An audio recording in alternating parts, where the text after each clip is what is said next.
প্রথমত মহান রাব্বুল আলামিন ওনার দরবারে লাখো শুকরিয়া। শত প্রতিকূলতার মাঝেও আমরা আজকে এখানে পৌঁছতে পারছি।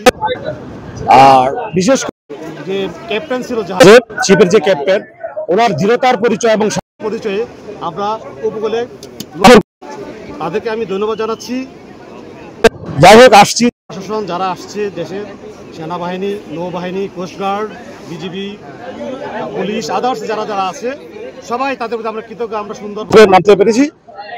মানে আমাদের যে মানে ড্রাইভার উনি একটা সাহসিকতার পরিচয় দিয়েছে, কারণ উনি ওই মুভমেন্টে যদি ওই ডিসিশনটা না নিত যে অফ হয়ে সে মুভমেন্ট করে যে আসার ট্রাই করছে এই মুভমেন্টে, তো ওভারঅল সব জায়গায় হচ্ছে মানে জেনারেটরের লাইনগুলো সার্কিট করতেছিল, তো ইলেকট্রিসিটির ওটা তো নাই একদম, তারপরে হচ্ছে আগুন পসিবিলিটি ছিল, সবাই আতঙ্কিত হয়ে গেছিল, মানে অতর্কিত মানে মুভমেন্ট হচ্ছিল, মানে বাকিটা আল্লাহ বাঁচাইছে, হয়তো কোনো ভালো কাজ করছিলাম, এটা মারা গেছে। আমাদের জাহাজটা সময় মতো 4:30টায়, ঠিক 20 থেকে 15 মিনিট, 15 থেকে 20 মিনিটের মধ্যে প্রচন্ড ঢেউ আসে। আমরা প্রথমে ভাবছিলাম যে হয়তো জোয়ারের জন্য এটা নর্মাল বা এরকম একটা প্রতিকূল, এটা হয়ই সাধারণত, কিন্তু 10-15 মিনিটের পরে মানে পরিস্থিতিটা আরও অবনতি হতে থাকে। দেখা যাচ্ছে বড় আকারে মানে ঢেউ এসে পুরো জাহাজটাকে ডুবিয়ে দেওয়ার মতো অবস্থা। জাহাজের সামনের গ্লাস অনেক জায়গায় ছিদ্র হয়, অনেক পানি ঢুকতে শুরু করে। দেখা যাচ্ছে যে এর ভিতরে লাইফ জ্যাকেট বিতরণ করার পর থেকে যাত্রীদের মধ্যে অনেক আতঙ্ক বিরাজ করে, অনেকে বমি করা শুরু করে। তারপর থেকেই একটা হাহাকার কান্নার রোল পড়ে যাবে। তারপরে আমাদের অনেক অনুরোধ করা হয় যে আপনারা কাছাকাছি কোনো এক জায়গায়, তো ওনারাও অনেক অ্যাক্টিভ ছিল যাত্রীদের মানে নিরাপত্তার জন্য, ওনারা সর্বাধিক চেষ্টা করছে সব ভালোভাবে করার জন্য। আসলে এই কর্তৃপক্ষকেও অনেক ধন্যবাদ। আমি ইনচার্জ গ্রিনল্যান্ড পরিবহন অ্যান্ড গ্রিনল্যান্ড ওয়াটারওয়েজ। এমনি গ্রিনল্যান্ড ওয়ান এটা আমাদের কোম্পানি জাহাজ, বিগত 10 বছর থেকে এখানে চলে। আজকে জাহাজ সঠিক সময় ছেড়ে গেছে, সঠিক সময় পৌঁছেছে।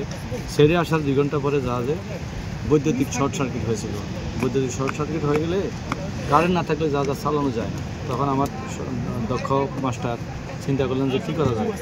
উনি সর্ব কর্তৃপক্ষের সাথে যোগাযোগ করে কোস্টগার্ড, বিজিবি, প্রেসিডেন্ট, ইউনো সব যোগাযোগ করার পরে উনি চিন্তা করলেন যে এখান থেকে কক্সবাজার তার 4 ঘন্টা লাগবে। এই রিক্সা উনি আর নিলেন না, উনি জাহাজটাকে এখানে খুলে এসে চরে উঠে দিলেন। আমরা ওই দিক থেকে খবর নিয়ে চলে আসলাম এবং অল প্রশাসন আমাদেরকে যথেষ্ট সহযোগিতা করে যাত্রীদেরকে নিরাপদে জাহাজ থেকে নামাইয়া আমরা আবার বাস দিয়েছি, বাস দিয়ে আমাদের কক্সবাজার নিয়ে গেছি। জাহাজটি আটকা পড়েছিল, সেটা আমরা উদ্ধার করলাম।